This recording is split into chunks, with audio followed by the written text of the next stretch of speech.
And thank you for joining me here. I'm Don Ma. We have a number of stories actually today about China in the later half of the show. But first, big news regarding to the U.S. deficit. According to a government watchdog group, the federal budget deficit is expected to nearly double to $2 trillion for the 2023 fiscal year. The increase stems from a sharp decline in tax revenues and an increase in mandatory spending on Social Security, Medicare, and interest payments.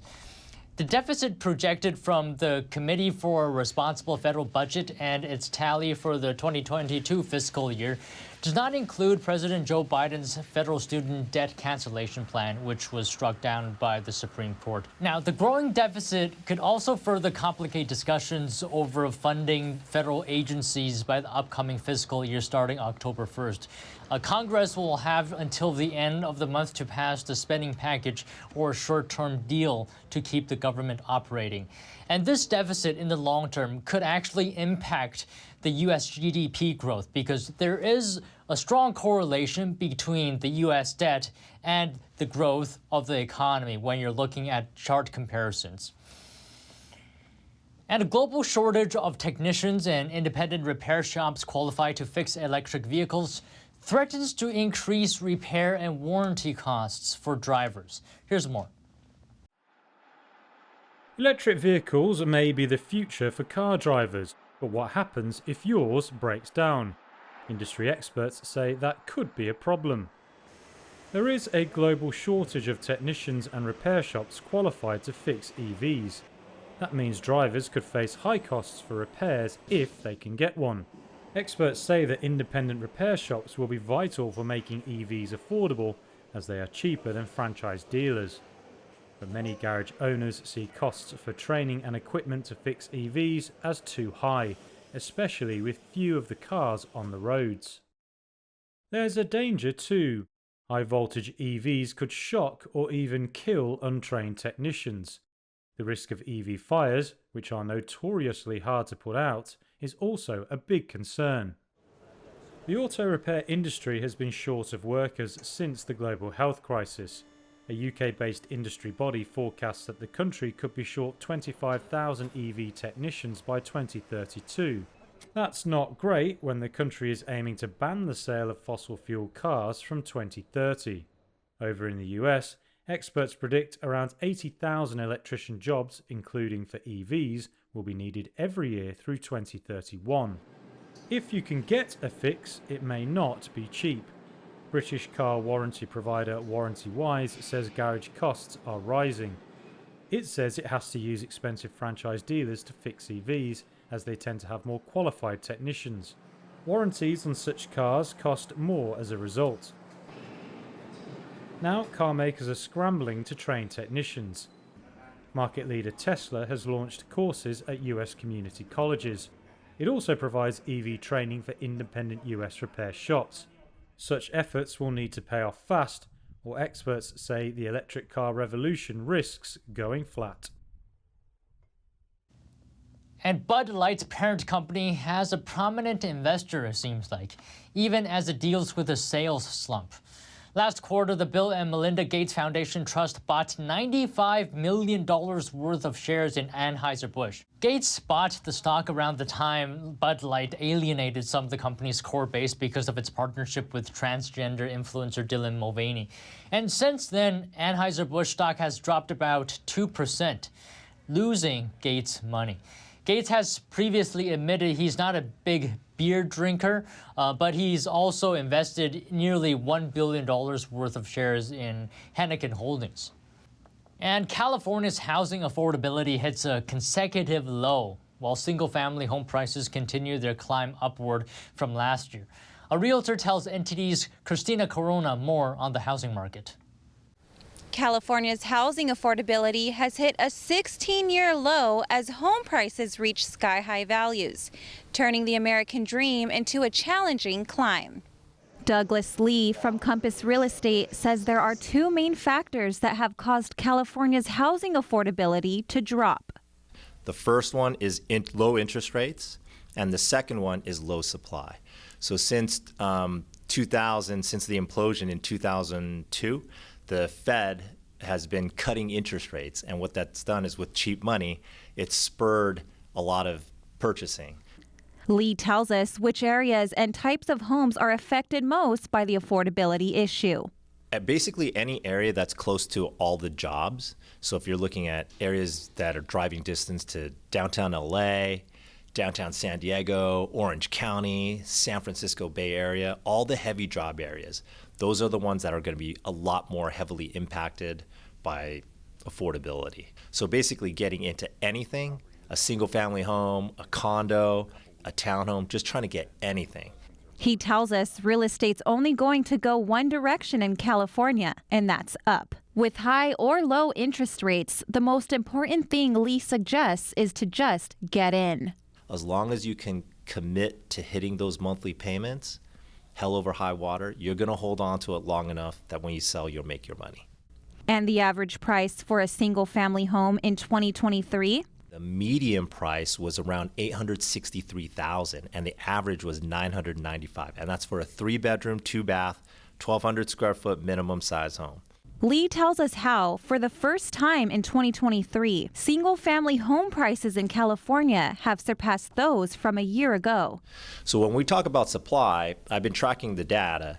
It's 2 months of inventory. A normal market is six months. If you have below 6, it's a seller's market, in which case this is. At 2 months, what that means is that if no new listings hit the market, it would take us 2 months until we sold everything else out. As home prices continue to climb compared to a year ago, California's housing affordability has taken a noticeable hit. However, there are resources and assistance programs available to help residents achieve their dream of homeownership. Christina Corona, NTD News, Los Angeles. And Goldman Sachs is saying it's optimistic the U.S. will avoid a recession in the next 12 months. Its new report called Soft Landing Summer puts the odds of such contraction at 15%.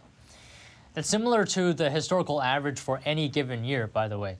The report suggests wages will grow faster than prices, overcoming rate increases from the Federal Reserve. Goldman is largely on its own, though, with its rosy outlook. The Bloomberg consensus is that the U.S. has a 60% chance of recession. Meanwhile, oil prices rose again in early Asian trade on Wednesday after gaining over 1% in the previous session. This is as markets worried about a supply shortage after Saudi Arabia and Russia extended their voluntary supply cuts to the end of the year. Take a look at the details here. Oil prices gained for a second day Wednesday, following news that Saudi Arabia and Russia plan to extend limits on their production. A day earlier, the major producers said they would keep the voluntary curbs in place until the end of the year. Together, they're cutting output by 1.3 million barrels per day. That's in addition to reductions agreed by several members of the OPEC group of oil-producing nations. The news saw international benchmark Brent crude rise above $90 per barrel for the first time since November. Early Asian trade on Wednesday saw it tick even higher. It all comes despite fears of tight oil supplies later in the year. It's also a big blow for US President Joe Biden, who's been arguing for lower oil prices. He says they're needed to boost global growth and to stop Russia earning revenue to fund the war in Ukraine. Last year he failed in a bid to persuade the Saudis to ramp up output, with the country instead going on to announce production cuts. OPEC members say their curbs are meant to maintain market stability and preempt possible oversupply as the global economy sputters. Russia and the Saudis said they would review their production limits each month and could even decide to deepen them. So kids are filling classrooms across the country after their summer break. So is it time for adults too to get back to the office? Well, some major companies that allowed COVID-era remote work says yes, it is. Here's a look at how workplace dynamics and the labor market have changed. Getting workers back to the office after the depth of the COVID-19 pandemic has had stops and starts. But now the CEOs of some major companies say they mean it.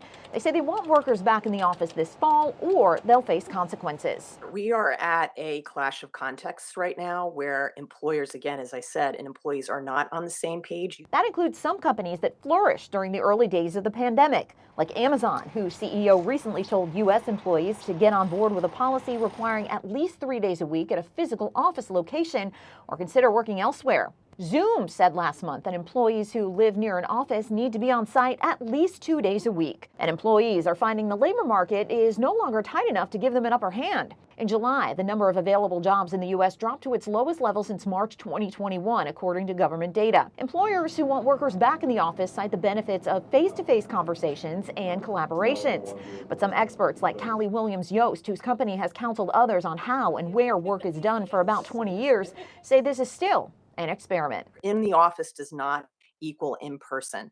And that's something that employers and employees have to come together and ask the question, what do we need to do and how, when, and where do we do it best? So, of course, with school back in session, it's not just parents spending more money on school supplies. Reports are showing teachers are also digging deeper to meet their classroom needs out of pocket. Here's a look at the impact that's creating. First of all, let's stand up. This back-to-school season, more than 90% of teachers are spending more of their own money on classroom supplies. That's according to the National Education Association, which is the largest teachers union in the U.S. It estimates that during the 2023-2024 academic year, teachers will spend $800 or more out of pocket. And so for teachers, that's roughly 1 to 2 paychecks every school year they're spending on buying supplies and stepping into the gap for these students. And inflation is making it harder for teachers to stretch those dollars. Most school supplies have jumped in price, with the cost of crayons, pens, and pencils up nearly 19% year over year. A separate report by Study.com found that nearly 70% of teachers cited persistent inflation as having a noticeable impact on their ability to afford supplies on their own this year. When notebooks are on sale at Target, and I'd go buy a whole bunch of them, so I'd have them, so when a kid needed it, I just went to the stash that I bought. And it comes at a time when more teachers are quitting their jobs, citing low salaries and other concerns, which is worsening an ongoing teacher shortage in the U.S. In February 2023, according to the Bureau of Labor Statistics, there were nearly 150,000 more openings in public education than there were hires. With the high cost of inflation and prices, et cetera, teachers are concerned. And we're seeing all across the U.S. a demand for core essential school supplies. No iPhones at work because they could be collecting your data? Well, according to the Wall Street Journal, Beijing is ordering all officials in its central regime to leave foreign-made devices at home. Here's more. The orders were reportedly given out in recent weeks, but it wasn't clear how widespread they were. There was no immediate response from Chinese officials or Apple. If confirmed, the new move would mark another escalation of US-China tensions, which often focus on tech. Washington has already imposed strict controls on the export of cutting-edge chips to China, while Beijing has restricted shipments from firms like Boeing. It also wouldn't be the first time that China has cracked down on high-profile foreign technology it deems suspicious. Back in 2021, some officials were reportedly banned from driving Tesla cars onto government compounds and other sensitive facilities. That was according to Reuters sources. Security services were said to be concerned that the many cameras fitted to the cars could be used for espionage. And China is also considering placing limits on screen time for kids and teenagers in a bid to curb internet addiction and cultivate, quote, good morality. All devices would be required to have a built-in minor mode, which would restrict screen time based on age. Here's more on the proposed rules and reactions to them. It's an all too familiar scene. A child begs his mom for one more minute on her phone. A daily battle over devices. China's answer, minor mode, a proposed law to order tech giants to limit children's screen time and shut off apps. For one tired parent, the proposed rules would be a relief. This would be wonderful if it were true. There would be less anger between us, mother and son. He just can't keep his phone out of his hands. Under the new mode, children under 18 will get a maximum of 2 hours on smartphones per day and will be locked out overnight. But Beijing's top-down approach has its critics. The broader worry I have is that China, under the current leadership, is imposing a very strict cultural moralism on their citizens, which is not going to be necessarily helpful for their personal growth or for the future of the Chinese economy. As part of China's broader digital crackdown, minors are already banned from gaming on weekdays. Social media apps have time limits, and some parents ship their children off to boot camps to kick internet addiction. Mengtai Zhang, who was sent to one of these camps at 16, says Beijing's latest rules won't work. Without those structural changes, limiting children's time on video game won't change anything for the addiction. If they find a way to create a more meaningful space for children to spend their time together and have their parents relax from the work, the situation would be much better. Children are also finding ways around Beijing's rules. This 10-year-old explains. Some kids use their parents' ID to log in. They never put their phones down. They'll look at it until the battery runs out. The new guidelines order internet providers to highlight socialist and patriotic content and promote family values. This mom hopes the rules will also mean more outdoor play. It takes away from your time to play, exercise, and read. It takes away from your time to do more interesting things.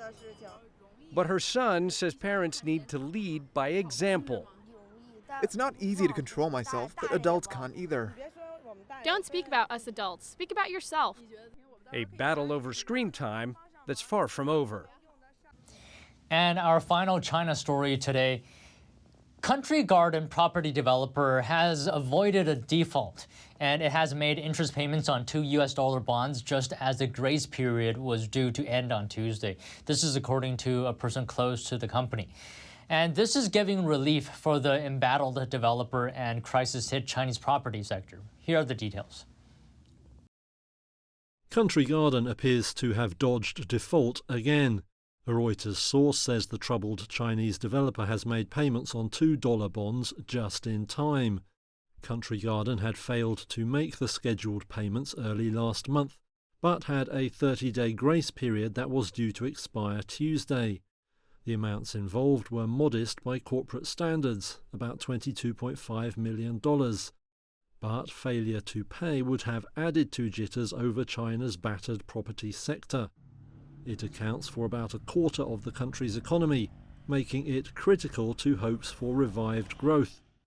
Country Garden did not respond to a request for comment on the latest report. Its shares were down around 1% by mid-afternoon, despite news of the debt payment. Last week, the company won approval from creditors to extend payments on a major bond. It had earlier missed 2 interest payments, sowing concern that it was in trouble. That alarmed investors, since Country Garden had previously been considered more stable than some rivals. Broader concern over China's economy remains high. Data out Tuesday showed services activity expanding at its slowest pace in 8 months during August.